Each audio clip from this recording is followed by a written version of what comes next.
Hey everybody, it's me, Rahdo. Hello. It's Tuesday, which I keep track of. Actually, this show helps me keep track of Tuesdays and Fridays. So this is a show that we do twice a week for now. Once on this channel, and on Fridays, if you're saying I only see it once a week, that's because you haven't watched Rahdo's channel from Rahdo Runs Through. That's Rahdo, as evidence. Yes. And you definitely want to check it out on mine on Fridays, because that's where all the really cool stuff happens. It does. It's a slightly more. You know what? Because I do top 10s about games all the time, so it's fun to do them about other things. Yeah. So anyhow, welcome to the show, folks. We're going to start out by what is the game in front of Rahdo? This does not. You can do it, buddy. Well, it can't be Targi. That's Targi's not square. Good guess, though. I feel like I've played that game. No, I can't. I'm pretty sure Z covered it for Dice Tower. What is it? This is Robin of Locksley. Oh man, you're right. I want to play that game. Contest of Thieves. I'll be filming it as soon as we're done.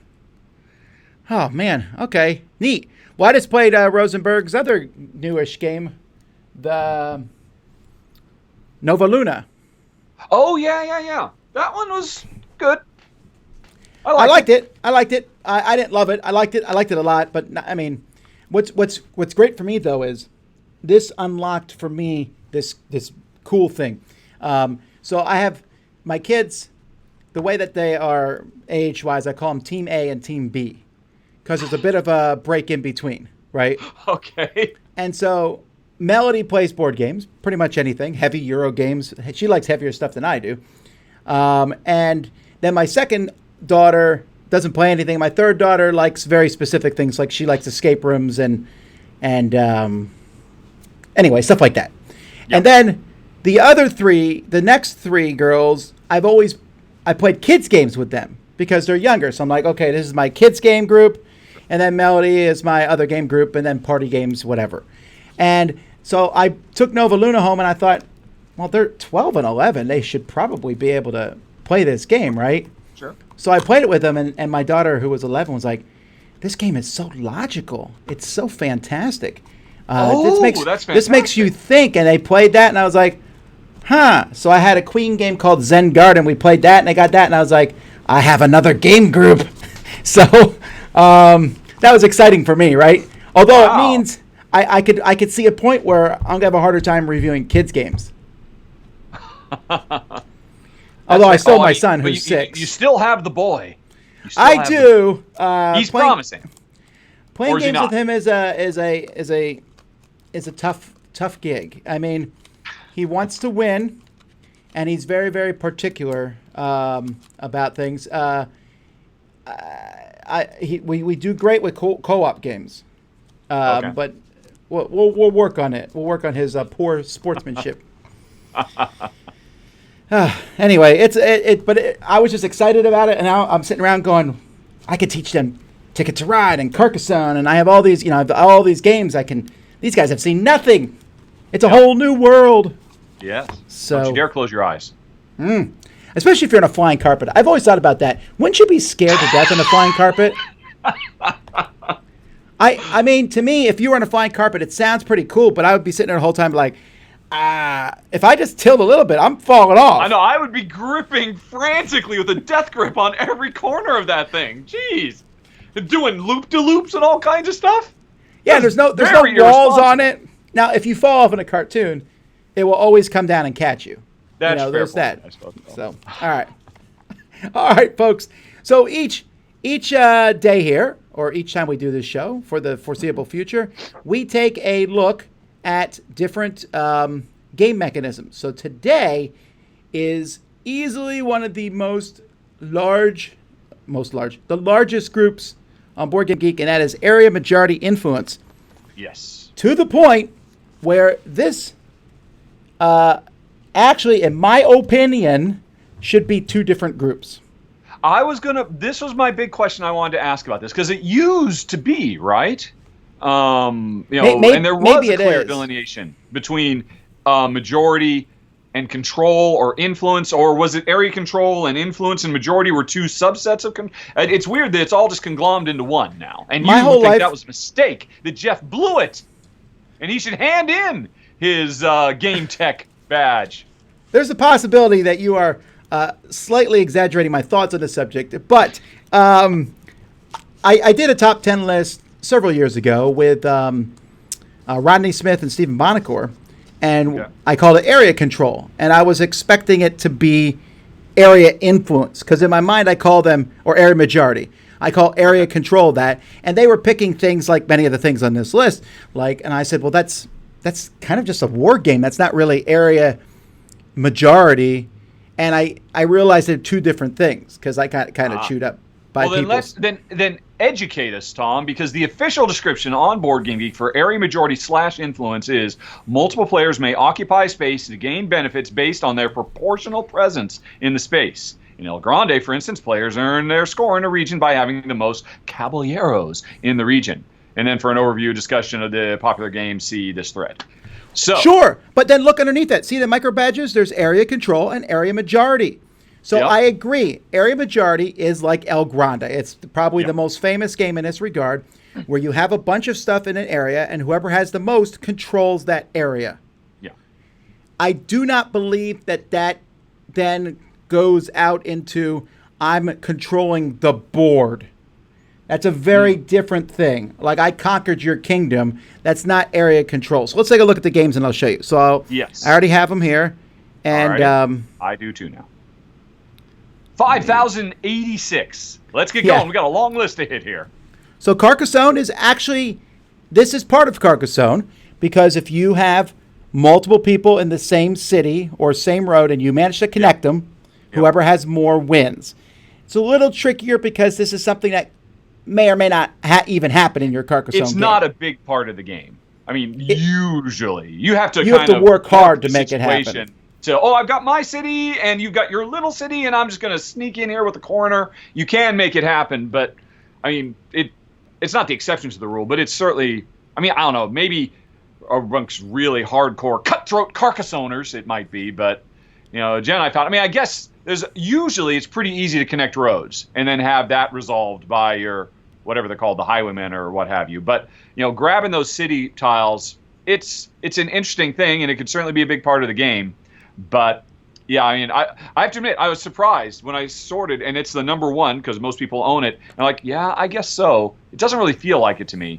It first and foremost is a tile layer game, and it minors in this. But I agree on that. Small World, I'm not even sure. Again, Small World might fit the area control. It doesn't fit area majority, though. In Small World, you're literally just trying to control the land. So you build up your empire, and then you conquer other people's empires. So you are trying to define area majority as, hey, multiple people can be in the same place, and it depends on who has the most in that place. Whereas Small World, no, I kick you out, and I take it over. It's one or the other. It's a binary thing. But don't you feel like they are different? I mean, I honestly, for example, that second one where you kick the person out, that's not your style at all. No. But area. Although I have played a lot of Small World in my time. I mean, that's a true. lot. You told me that. But area majority is a little bit less confrontational. It's like, I'm putting some stuff in here. I'll put some more in there. I'll put some more in there. And you can go back and forth in whoever has the most. It can still be very confrontational, but you're not necessarily killing the other people's units. Again, El Grande, like the most points go to who has the most. And then the number 2 points go to who has the second most. And that's why I feel like they're very different. There's definitely a spectrum here, and I have to admit, generally, area control is not something I'd gravitate towards.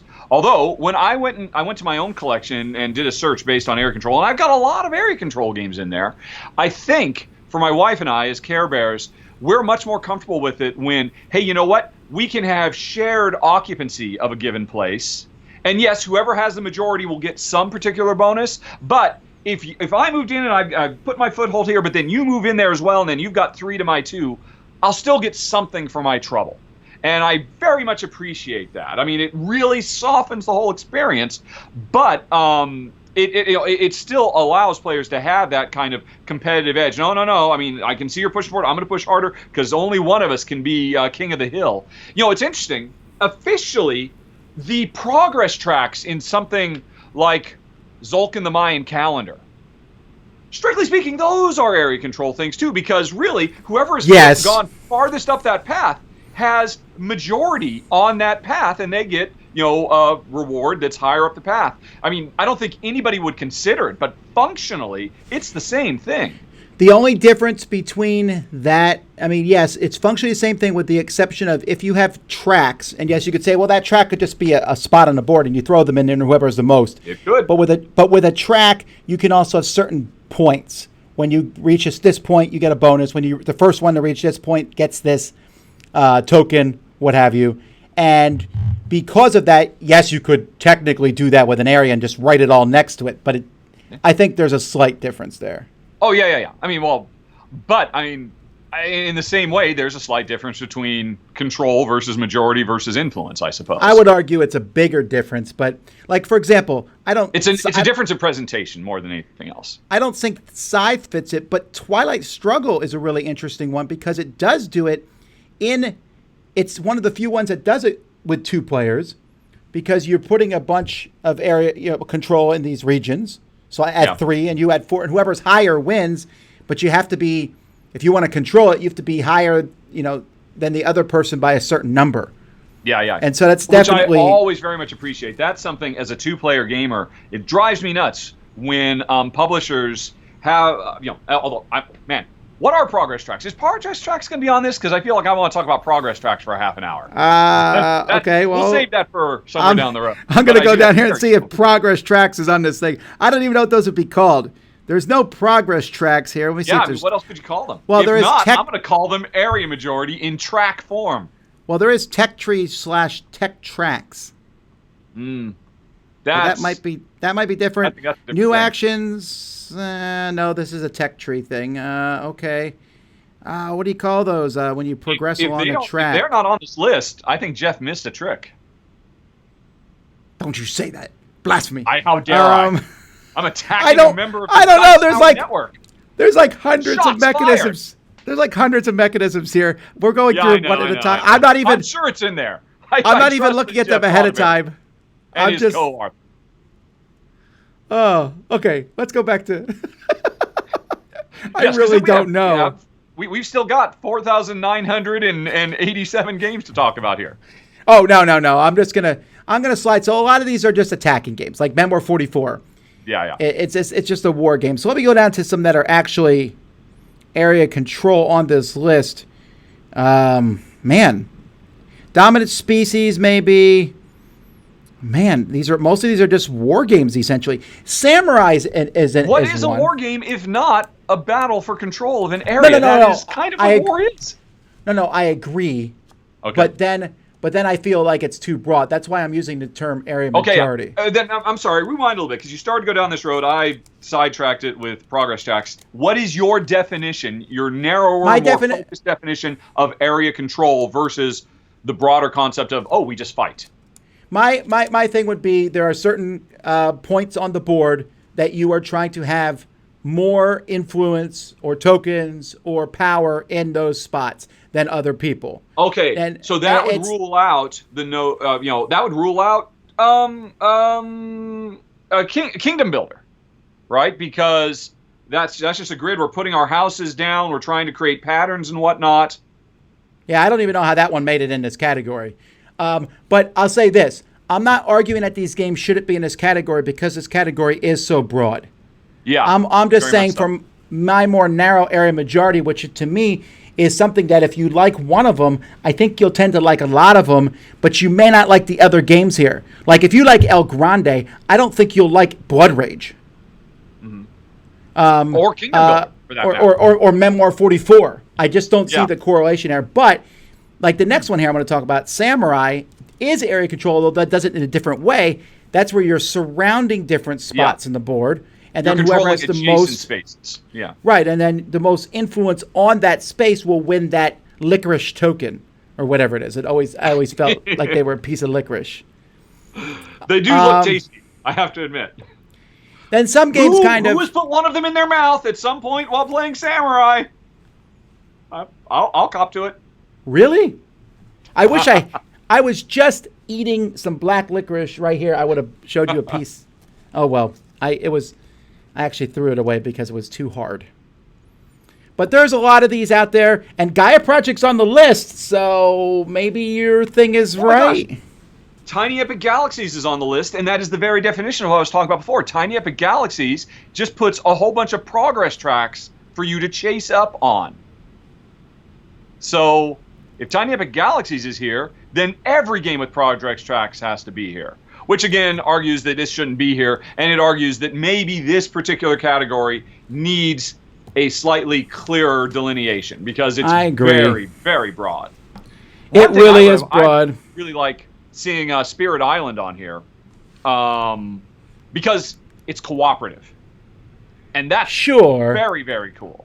I bet you it's a very small list of pure cooperative games that have an area control, area influence / area majority component, because the way it works is that there are the equivalent of the colonists of Catan have come to an island, and in this game we're the island fighting back, trying to keep them out, and they are spreading, trying to grab area, and we are pushing them back, trying to maintain control of our island because we're the spirit guardians of it. That's fantastic, and a great way. It's a shame that it's so long and it's so heavy and so complex, because I could imagine a much more gateway version of Spirit Island that could blow up like Splendor, quite frankly.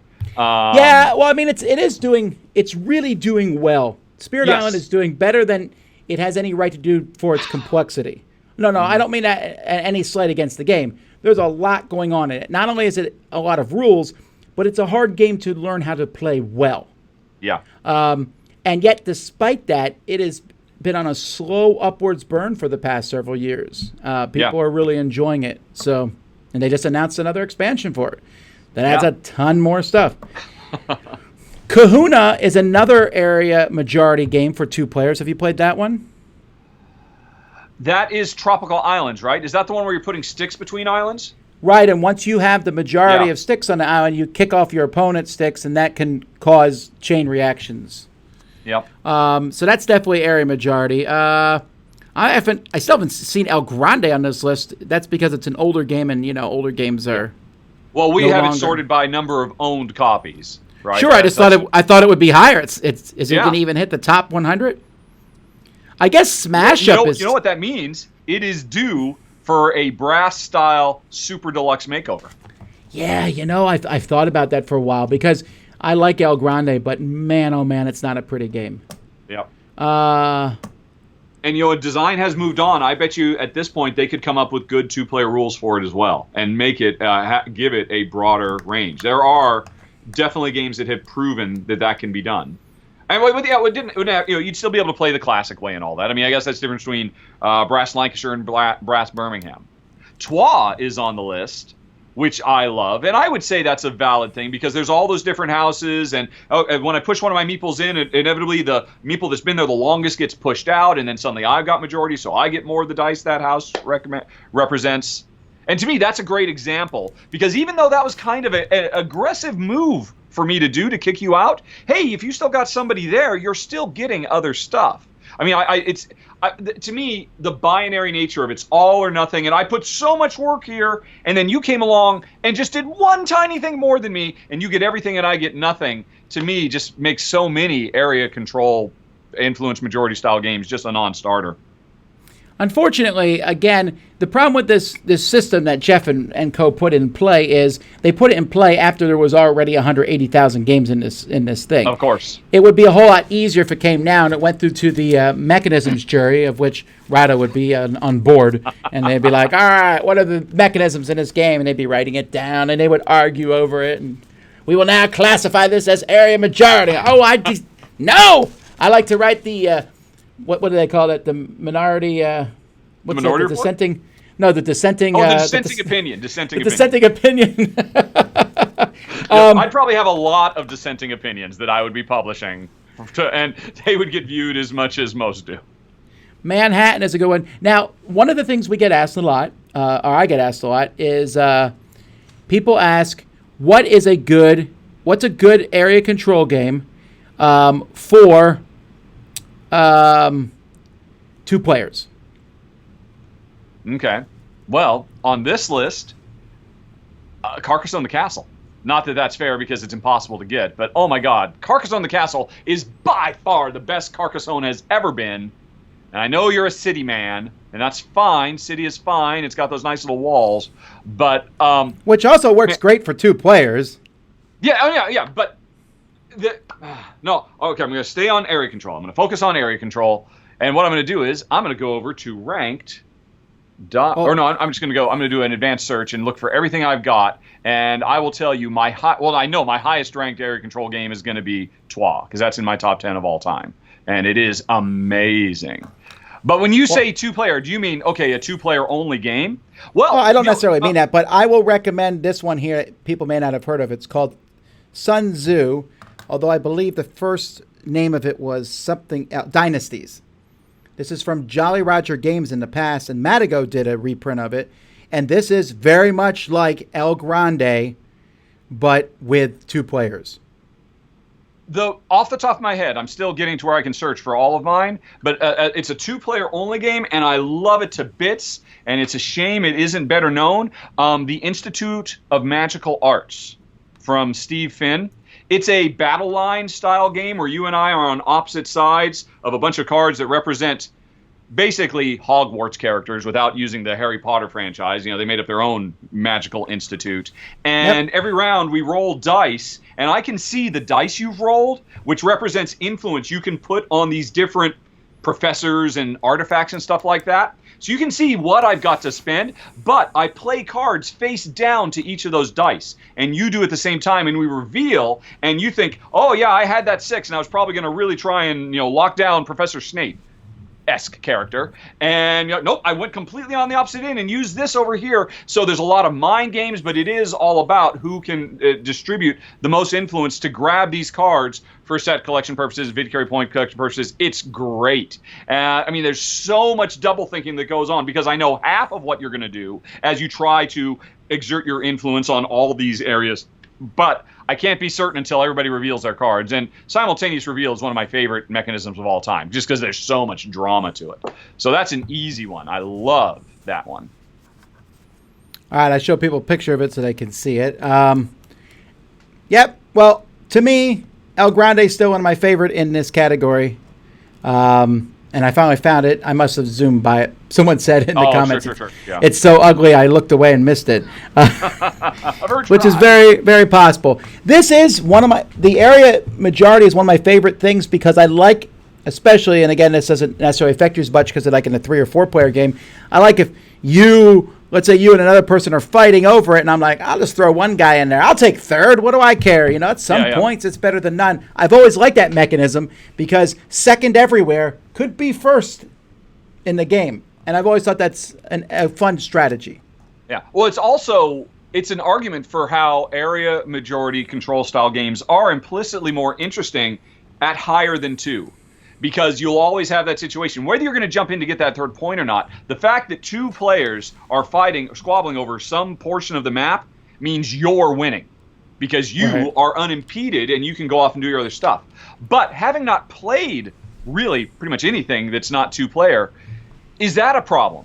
Do these things work better? No, you got to have at least 4. Because does that become a problem in terms of the overall balance of the game? It becomes too easy to skate by under the surface. No, I don't think it's easy to skate by. I find that the part to be fascinating in these games. Okay. I've always liked it. I find a lot of these games like El Grande, I really like them at 3. It's a good 3-player game. And Samurai is an interesting one because that works well with 2 or 3, I found. Yeah. But I don't mind a 2-player. I like multiplayer more than you do, obviously. Of course. And area majority, I think, brings that to the forefront because I could be like, wait a minute, Sally's dropping a person in every spot. That's not going to stand, Yeah. So, well, that's area majority, area control. It's time now. Influence. It's all. Oh my word! It's all. It's everything. Areas. It's basically board games. So. Alrighty, time to give us topics for our top 5 list.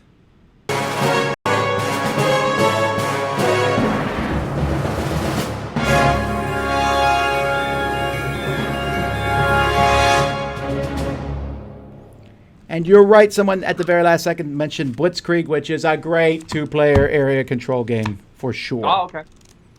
Somebody just mentioned Mandala, which is a phenomenal game. I'm still trying to figure out if it should retroactively make it into my top 10 games of last year, of 2019. It's so good. I have to get that one on my list, but I'm the beautiful thing about it is, yes, we're vying for majority, but we're basically, whoever gets majority gets first dibs on a pot of stuff. But if you came in second, you still get stuff. I just get first dibs. It's wonderful. Well, I'm going to write that down. Games to play in the Dice Tower library. My pen has run out of ink. What? Oh, it came back. All right, folks. What do we got here? Let's see here. All right, let me see. I got to get. Wow, there's a lot of things here. Let me see if I'm gonna pick 4 things. All right. All right, that's a good one.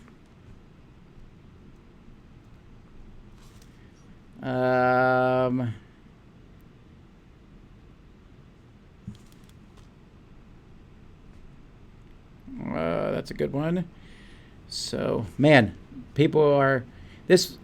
I can't do that one because that would require way too much research on both of our parts. This one's like the top 5 years of board gaming. That would be Actually, I'd be ready to do that in a heartbeat because I just did that the other day. Did you? The thread that's devoted to the Golden Geek Award voting. So to me, I'm ready to go, but... All right, let me look here. Some of these we've already... Ooh, that's... Okay. All right, I got these. I don't know if you'll like these, but we'll see. So here we go. I'll live with it. The top 5 box sizes for board games. The top 5 Spiel des Jahres winners. The top 5 games that will never be reprinted for some reason or other. And the top 5 game-winning conditions. Wow, those are good. You found 4 good ones. Well, the people gave them. Yes. So winning conditions, box sizes, Spiel des Jahres. Would that include Kenner or? No, I guess you just say Spiel, right? Let's just do Spiel. We could do Kenner another time, I guess. And what was the 4th one? Games that will never get reprinted. I want to do that one, but I feel like I'd have a hard time coming up. Well, you'd have to do the majority of the heavy lifting. I can think of a couple off the top of my head. I could do one. It'd be hard for you because you'll just have to quote your own law and say that it's entirely invalid. Well, no, there's always exceptions to it, for whatever reason. And even then, there's games I thought would never be reprinted that were reprinted. So then, So it would be a big games I think will never be reprinted. I am leaning towards the Spiel des Jahres winners. Well, that one's an easy one to do because we can pull up the list. I know, yeah. I mean, well, honestly, I'd like to give us a break because sometimes these are really hard. All right, let's do it then. Come on, I feel you're leaning toward it. Apologies, those were all excellent decisions or excellent options, folks. So here we go. There's a lot of them, but I'm going to just go through them real quickly. The first one, it's in 1979, and I'll read through them. So we got Hare and Tortoise. That was the very first one. That's why it's famous. Then Rummikub, Focus, Enchanted Forest, Scotland Yard, Damp Frost, Sherlock Holmes Consulting Detective, Heimlich & Co., Off Ash, I'm not sure if there's another name for that, Barbarossa, Cafe International, Hoity Toity, although that has another name too. I forget what it is. Wacky Wacky West, Reifenbreiten, Perudo, or Liar's Dice, Manhattan, Catan, or as it was called when it came out, Settlers of Catan, El Grande, which we've been talking about, Mississippi Queen, Elfinland, Tikal, Torres, Carcassonne, Villa Paletti, Alhambra, Ticket to Ride, Niagara, Turnin' Taxis, Zularedo, Celtis, Dominion, and this was before they split them, Dixit, Quirkle, Kingdom Builder, Hanabi, Camel Up, Colt Express, Code Names, King Domino, Azul, and last year's winner, Just One. This is actually pretty timely since we're not too far off from them announcing the nominees for this year. Yeah. Well, that's a lot. I took notes of the ones that jumped out at me as you were going. And I've got 1, 2, 3, 4, 5, 6, 7, 8, 9, 10, 11, 12, 13, 14 I want to give it to. But we have to pick 5. Well, if you could pick the best one right off the top of your head, what would it be? Well, it would either be Dominion or Codenames, I think. Man, these are hard. It's a good, there's a lot that are very easy to dismiss, but there's a lot of really good ones. So as you go through this, there are ones that have been, I'll list, there's several that have become international sensations. So that, yes. I would argue that none of them were international sensations until Catan. That was the first big one. Yeah. Then after Catan, again, a lot of these games are good. Then there was Carcassonne, and then Ticket to Ride. Ticket to Ride. Then Dominion, although Dominion, you could argue, maybe didn't reach the other ones, but pretty high. Then Codenames, then Azul. Those are the ones that I would argue have become... Every one of those. I mean, you could literally... That could be... Was that 5 or 6? You could just go based on that, but that would be too easy. Well, I don't know that... I would say that I mean, we're making the list. We're not saying that the ones that have done the best... on the list. But how about this? Just to save us time, I do agree with you about Dominion, so we can write that one down. Yeah, that's a given. I mean, Codenames? Yeah, I'm not saying no to Codenames. But it spawned one of the biggest genres. Monster hit. Why won't they stop bringing out expansions, Tom? I just want them to stop. But they keep doing it. Did you play the new one? The one with animals? No. Menagerie. That one's not out yet, right? Or you got it advanced? It's out. I thought I saw it out. I'm pretty sure it's Menagerie, out. I believe it's called. Yes. I'm probably most excited about that because my wife and I love animals, and that seems like a very, very cool, an entire theme devoted to animals and all of that. So I'm very excited about it. Yeah, so as I'm complaining about it. You know about Dominion, right? I'm assuming you know pretty much well. I can explain it to you here. Menagerie adds, there's a lot of cards that have to do with horses for some reason. Horse dressage, you're saying? Okay. Well, there's a pile of horse cards that are basically village cards. They give you +1 card, +2 actions, and you. But when you play a horse card, it goes back to the pile. So if you get 2 horses, these go in your deck. It's okay. I like it, but I mean, it's not mind changing. What I really like is you now have this place to exile cards, which I really wish they'd use a different term because that term's so heavily used in Magic. But there are things that let you put a card on this pile, on this thing, and it's now still part of your deck, but you never have to draw it again. So it's a great place to throw victory point cards because you can just get them out of your hand, right? They're out of your deck. You're not cycling through them. But then there's a lot of cards that do different things. And if you buy a card and there's cards in your exile, you can bring them all back in your hand. Okay. So there's like a card that is 3 money. It's cheaper than a gold. I think it costs 4 or 5, and it's 3 money, which is great. But when you play it, it's automatically exiled. Yeah. So you have to buy temporary deck thinning, basically. Yeah. So I like that a lot. And then the animal part of the game, they come with these cards. They're called ways, like the way of the rabbit, the way of the elephant, the way of whatever. And essentially, you could put one out if you want. And it will say like +2 coins or +1 action or something. And essentially, it turns all your action cards. You can use that instead of what they say. Oh, okay. Which unfortunately to me adds a little bit to the analysis paralysis of the game. Because now all your action cards have or whatever that is. Every card is a multi-use card. Yes, that's the way it works. So that's what's in it. Anyhow, cool. we're getting off topic. Dominion, great. Right, so that's a given. To me, the one I would say has a lot of effect on my life, and it's the one that I will still play, even though it's considered a gateway game, is Ticket to Ride. Sure. I mean, you can't not give it to that. I mean, you have to. Ticket to Ride was funny and because especially when that came out, Ticket to Ride Express games. Oh man, I love those so much.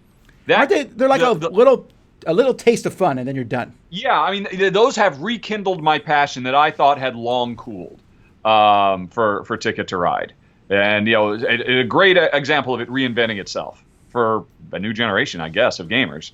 So yeah. I want to pick a curveball though. Well, I mean, if it's just I know I would have said El Grande, but I know you would not agree there. I'm a big fan of the original one, Hare and Tortoise. Have you played that one? No, I have not. What do I look like? An old man? Which I am. You'd think I would have, but no. I'm late to the party. Do you know how it plays out? I took note of, because it is not the greatest example of it at all, but Scotland Yard's a pretty important game. Well, it's a big deal in my life. It came out 83, so I was, 7? I didn't get it until 6 years later, I think. But I remember the commercial on TV with Mr. X, hiding, and the kids were like, "Where is he?" And I think this game's fantastic. It stands the test of time. It's still relevant today. I would love, a few years ago, Ravensburger came out with an app-driven one where Mr. X was driven by an app, and it literally, had augmented reality, so you could point your phone at the board, and it would give you okay, he's somewhere in this area. Why didn't that go wide? I would so love to play that, but it's only available in German, and the app is all in German and talks to you in German. I've always was bugged by the fact that they didn't have multiple maps, because I was just going through the Board Game Geek database, and I found a game from was it Warsaw, I think, and it was the same game as Scotland Yard, but it was the Warsaw map, and I thought, wow, I would buy multiple maps for Scotland Yard, like a double-sided map, but this map has something different on it, like Ticket to Ride. Yeah. So are you saying Scotland Yard? No matter what you do, you're leaving great games behind. I know. You have to. Amazing list. And doing a top 5. Right. So we've already done Dominion and Ticket to Ride. We have 3 more. 3 more. And that's the thing. Scotland Yard, what it does is done so much better now by other publishers that have really. I would argue that Dominion has not been topped. Not only is it the one that's kicked off, it is still the premier deck builder. And I think you could make that argument. Ticket to Ride didn't really spawn a legion of. What about Turning Taxes? Just got to throw that out for Sam. He's out there somewhere. Okay, I'll help you out there. Veto. I need a car. No. I was prepared. All right, I'm sure wherever he is, he felt it. No, it's funny because I could do a list of the, and I have actually on a channel of the top 5 worst winners where I thought something else should have won that year. Yeah, that's a whole different. I'm not going to. I've convinced myself that to make it best of the best, top 5, it can't have been supplanted by something else. Okay, well then, for my taste, I think so. And really, there are heirs apparent to the Ticket to Ride throne, but nobody has dethroned it. And the same is true for Dominion. But I would say that has been done for Scotland Yard. So I'm not suggesting it. My only argument was I'm not fighting for Scotland Yard. I'll say Scotland Yard, there's definitely better deduction games as time has gone by, but very rarely are they as simple as Scotland Yard. That's true. Mr. Jack is pretty simple, but for the most part, like when you play Letters from Whitechapel or these other games, they're much more complex. Those. There's Mind Management is a game that was just on Kickstarter a month ago. Mind Management, to me, fixes every problem with Scotland Yard, but is still a very easy to approach, pick up, and play game. I'd argue it's not out yet, so I cannot even remotely count that. That's a fair point. But that's fine. Anyway, I'm not arguing for it. Okay. What about Dixit? Don't we have to give it to Catan? Or does it fail under my new metric of it can't have been eclipsed by something else? Well, yes. By your random metric, yes. Unfortunately, that would cancel that one out. I like Catan fine, although it's really kind of faded for me. It wouldn't. Yes, I can give it all due credit, but it wouldn't be one of my favorite. Yeah. What about Liar's Dice? Liar's Dice is just about perfect. I would agree with you on that because there are many games that I say this is like Liar's Dice. Exactly. And very rarely do I say, I have a hard time thinking of one I think is like, well, this is way better. Exactly. There's games that are like lateral moves, but Liar's Dice is still a game that I played it, I don't know, a couple months ago, and I thought, this game still holds up really well. It's so elegant and simple, and yet so much. I'm gonna do it. I'm gonna throw out Liar's Dice. All right. Oh, wait, you're throwing it out, or you're No, I'm throwing it. I'm putting it on a pedestal. I agree. So we got Dominion, Ticket to Ride, and Liar's Dice. Well, I'm being very agreeable because there's a few here that are just no-goes for me. Well, geez, I want to pick those. Obviously, should I even bother suggesting Hanabi? Well, then I would argue strongly that by your own thing you just said that it's been supplanted. I would agree. As soon as I said it, I realized, I can't. Because Hanabi created a pillar that so many people have built on and supplanted it. Well, if we're doing that, there's a lot to cancel out. I still really like Manhattan. Some of these are so weird, I can't even imagine being nominated today. Like Wacky Wacky West, a game from Klaus Teuber, is a game about trying to build buildings in a town without covering up the toilets. I know. Ages. I know. That's instant classic. It was a different time. People had to be a little bit broader with their, Well, what about Dixit? Dixit, yes. Obviously, there's a lot of wannabe Dixits out there. There's a lot of games that have done really amazing things with the Dixit formula, but I don't know that anybody supplanted. The only problem with Dixit is it's very easy for those little rabbits to fall over. That's it. That is my only critique of an otherwise perfect game. All right, so we agree on Dixit? I'm cool with Dixit. All right, got one more. Dixit is the only game I own that does not support 2 players. Because why would I keep it around? It's that good. I wonder if you could play a 2-player variant where you put a card out, you say something about that card, and then you put 4 random cards out, and you have to see if the other person can figure it out. Yeah, there have been several 2-player variants proposed over the years because people really want that. But if they really want that, they should just go play Mysterium or something that does work well for 2 players. All right, let's rewind all the way back to the beginning of this discussion. At the very beginning, you shouted out Dominion and Codenames. What about Codenames? Codenames is amazing. This is your realm more than mine. Tell me, does Codenames stand above and beyond all other cerebral-ish party teamed style games? Well, I have my own personal favorites in that regard.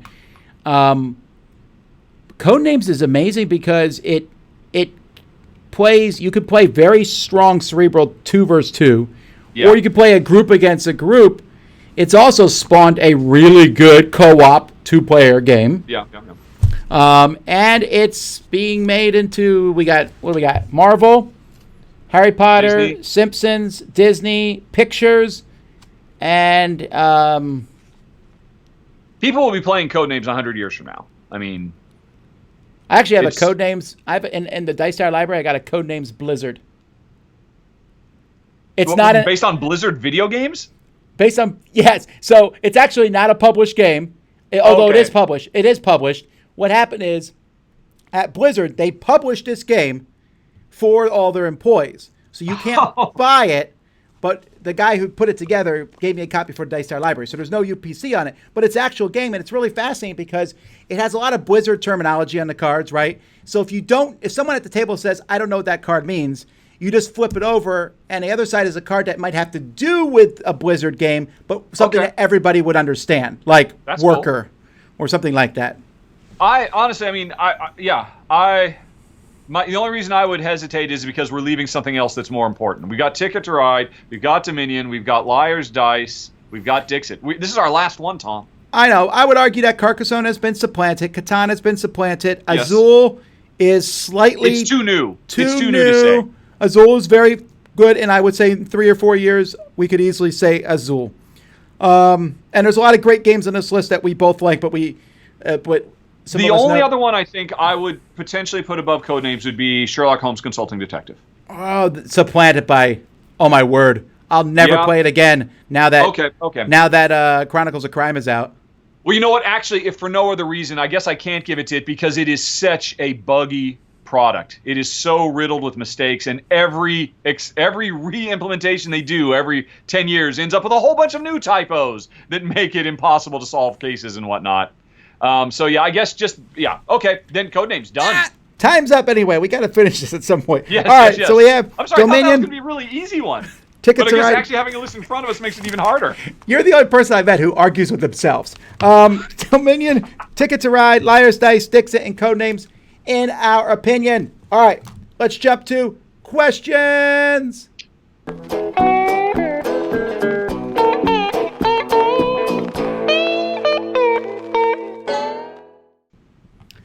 All right, ladies and gentlemen, if you have any questions that you'd like to ask us that we may or may not answer, you have 15 minutes worth of questions to ask, which means we'll get one in, maybe two.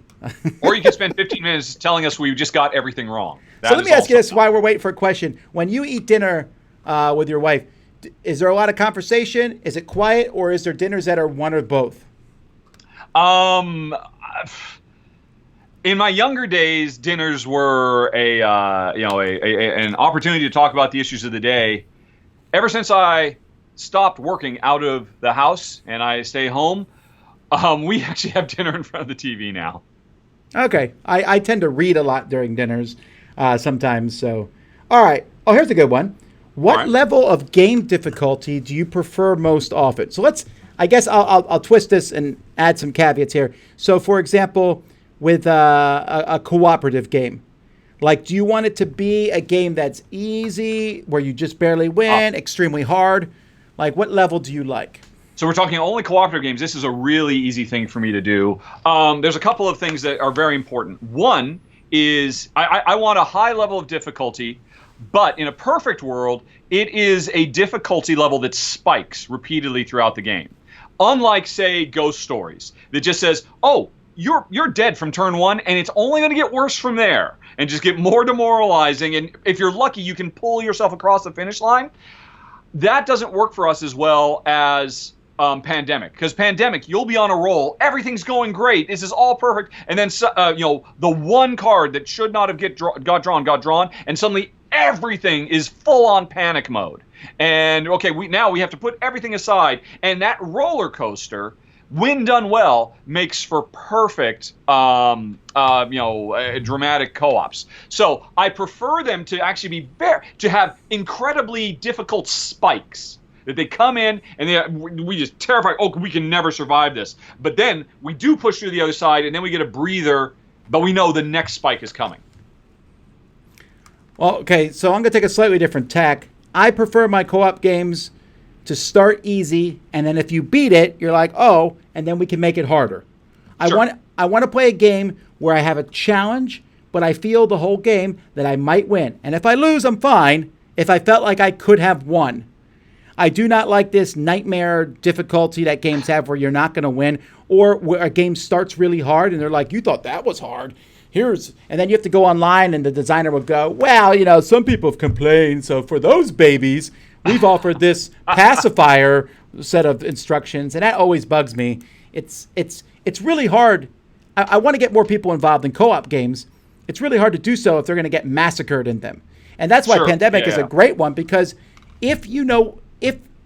sure, you can lose on the easy level. Very much you can use on the beginner level. But it's beatable. It's very much beatable. And then if people say, well, this is too easy, you put it up to the next level, and it gets very much harder. And if you beat that and then go to the hard level, you're going to lose a lot.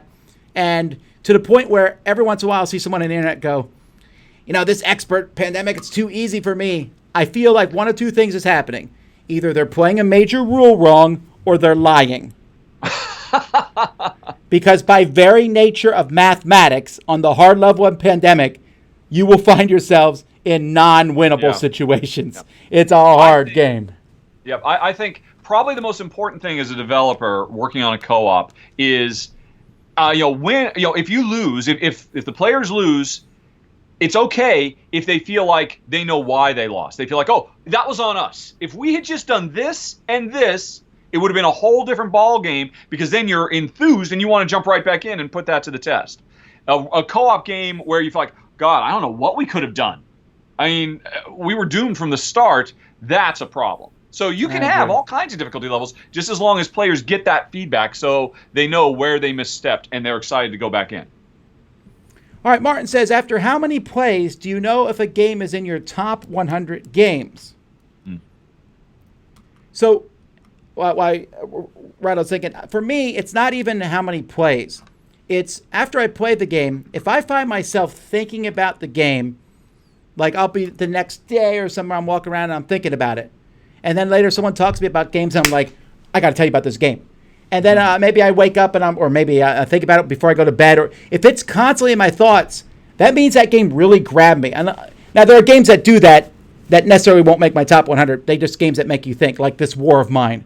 That made me think. It wouldn't make my top 100, but it makes me think. Yeah. But if a game is constantly, and if I'm sitting there and I'm like, I got these, and for me it's easy because I'm a reviewer. So I'm always like, I got new games to play. And if I have these new games and that draw is always there, and yet I'm like, but I could go back and play this, then I know it's one of my favorite games. Yeah. It's that, for me, that long tail. Yep. That makes perfect sense. Actually, I would have a follow-up question to that. Your top 100 changes all the time, right? It does. Yeah. I mean, that doesn't mean you've lost interest in those, or does it mean you've lost interest in those games? Sure. I mean, because my top 100 pretty much never changes. As I'm playing the game, I can't help but like try to classify it against my favorite games of all time and see, well, okay, this is not as good as this. I know you do because you rank them to the decimal point. I'm literally reading the rules and I say, oh my God, that is a really cool twist. I cannot wait to play this game because I want to see how that actually plays out. So, I mean, it's just constant that it's mostly because I'm growing as a person and you're set in your old age. Yeah, I don't know. For me, it's pretty quick. I'm definitely a love at first sight kind of guy, and yeah, and again, my top 10 doesn't, or my top 100 really doesn't change very often, because when I'm trying to think of things, I try to think not how do I feel about if I wanted to play game number 57 right now, but how did I feel when I played it? Because I could get fatigued for any game, of course, but what it comes down to is what feelings did it engender in me? The tension, the drama, the math, whatever it might be. And it's weird. I don't have a great memory for a lot of stuff, but I do tend to remember emotional feelings and just kind of gut visceral responses to pretty much everything I play. All righty. Tom, when was the last time you wore a hoodie? And Rahdo, when's the last time you wore a tie? I know when I wore a hoodie. It was last year. I was in Niagara Falls, Canada, and it was cold, so I wore a hoodie. I wear hoodies all the time. It could very well be that the last time I wore a tie was the day I got married. Really? Like, you've never gone to anyone else's wedding? Or if you did, you wouldn't wear a tie? No. I mean, the only tie I have owned since high school, or in high school, I got... It's so cheesy. It's a leather tie that zips up, because I couldn't tie a tie to save my life. Actually, no, that's not true. I do actually have a proper tie, although I did wear that leather tie the day I got married. I think, yes, that's right. When we were in Texas, there was an event we had to go to that was fancy dress, and so I think, yeah, we bought a suit for that. And that was the first and last time I wore that suit. I believe it's in an attic somewhere, and it had a tie. So, yeah. All right. Monica says, so you decide to quit as a gamer, God forbid. What happens to your collection? Well, it must have been really traumatic to make this choice. So I got to get these things out of here, I would assume. Wow,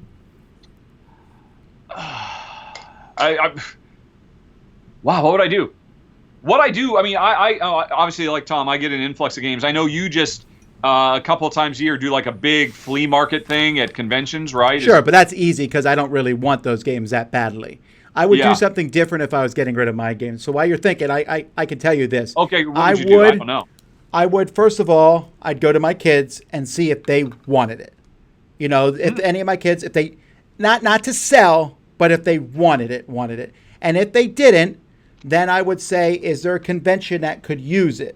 And I would try to hopefully maybe the convention could give me a little bit of money for it. If not, we could work something out, right? Yeah. But, I would want the games to be used. I don't want them to be parceled off. And I wouldn't even be upset if they got split up. They're not a family. They don't have feelings.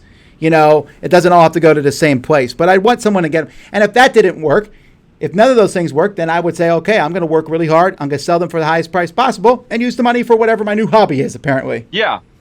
I mean, that is kind of my natural gut response is that I'm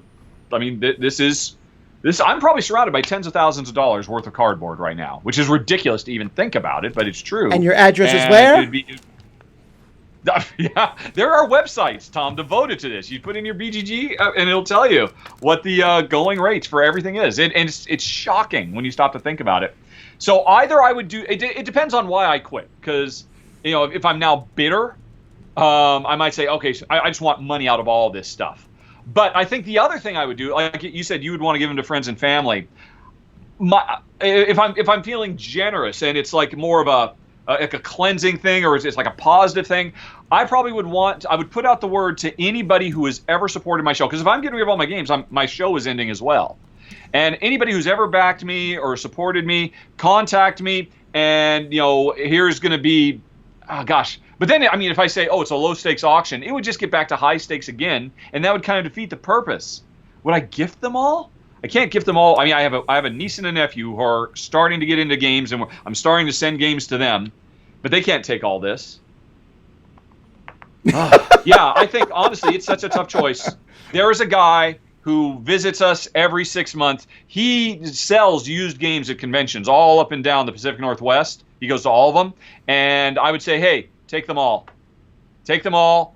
Because that is what I did with my Laserdisc collection. I had a Laserdisc collection of something like 500 or 600 Laserdiscs. When I eventually realized, okay, this is ridiculous. It's time to stop. And I just tried to find a way to, just get rid of them all in one big bulk. And you know what? If that means I'm getting a steady influx of income for the next 6 years because he just keeps them all in his garage and he sells them like 20 a year or something like that, that's fine. That's kind of sad. I think you have a better answer than me. I just can't comprehend it. Yeah, I know. It's all a thing. But here's the thing. I have thought about what would happen when I pass away with my games, because I don't necessarily want to saddle my wife with the collection. Now, I have the Dice Tower library. When there's a tool that Rahdo mentioned. I just went and looked it up. So it says the Dice Tower library is worth $62,901.72. Which is not quite true, because the value of games, you have to actually get that. You have to be able to get them. But I actually have thought about this in the sense of my will. Like, what will I do? Will I give it to my wife? Will I, or do I have it? What should she do? It just pass down to the Dice Tower and whoever's in charge of the Dice Tower at that point in time? Gosh. Because if I pass away when I get old, I will obviously have already made plans to who would succeed me running the Dice Tower. If it happened right now, I have a very skinflint plan, but there is something in place. I told my wife this is who has the keys to all the different things. And one of those people is her, of course. Yeah, of course. Wow, that got really heavy. I don't mean it to. I don't mean it to, but it is. Tomorrow. It is something to think about, right? Because this actually happens. Okay, we've had a collection of games that was given to us because the person passed away and his wife didn't know what to do with it. It wasn't given to me, but it was given to somebody else. And Sid Saxon is a very prime example of this. When Sid Saxon passed away, he had thousands and thousands of games, including original copies of games, first printed things. And his family did not know what to do. They just parceled it up in random lots and auctioned it off. And people went to the house and just bought. Jeff Engelstein was one of those people. He went to that auction. I remember reading about it online thinking, I wish I could get to New York, so I could be at this auction. But it was, the whole thing was just split up. And every once in a while, I'll see a piece from his collection. And I'll be like, ooh, that was in Sid Saxon's collection. But there wasn't really a plan in place for it. This is giving me food for thought. I don't have an answer now, but I feel like now I need to have one.